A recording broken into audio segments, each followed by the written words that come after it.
Les agrumes, on les adore. Ils ont en général un feuillage aromatique et persistant, des fleurs délicieusement parfumées et des fruits que l'on peut généralement déguster. Dans cette grande famille des agrumes, il y a le citron Meyer, qu'on appelle aussi citronnier des 4 saisons parce qu'il est en fleurs et en fruits pratiquement toute l'année.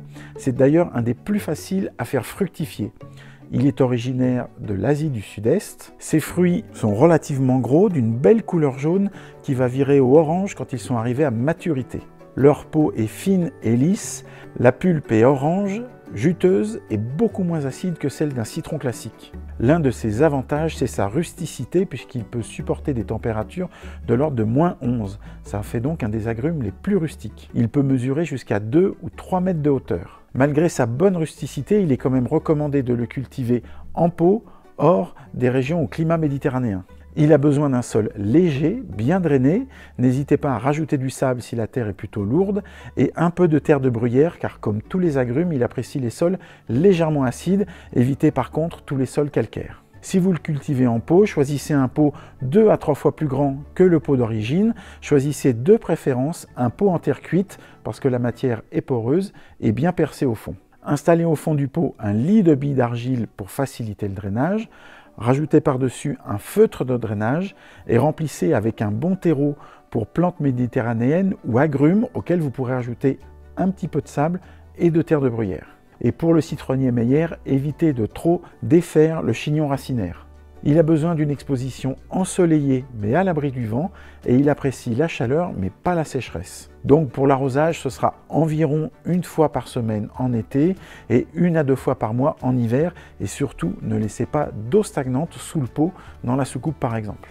Il a un port buissonnant plus ou moins étalé et en général il est vendu sur tige. Son feuillage persistant est aromatique et les feuilles sont vert foncé, brillantes et elliptiques. Il fleurit en général au printemps et à l'automne, parfois un peu plus en fonction de votre climat, et ses fleurs sont en grappes très parfumées de couleur blanche. La taille va simplement consister à lui redonner une forme esthétique et à supprimer les branches mortes et chétives pour éclaircir la ramification. C'est un arbre fruitier qui est auto-fertile, la récolte a lieu quasiment toute l'année et les fruits du printemps seront matures au mois de novembre. Pour l'hiverner, installez-le dans une pièce fraîche et lumineuse avec des températures de l'ordre de 5 degrés. Si vous ne pouvez pas le rentrer, placez-le dehors contre un mur bien exposé au sud et à l'abri du vent.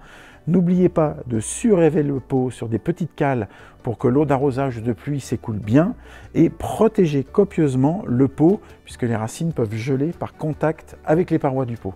Le rempotage se fait environ tous les 3 ans. Fertilisez le substrat à la fin de l'hiver. Vous pouvez utiliser soit un fertilisant liquide, soit un fertilisant granulé à libération lente. Pour le fertilisant à libération lente, incorporez-le au terreau de rempotage ou bien en surfaçage.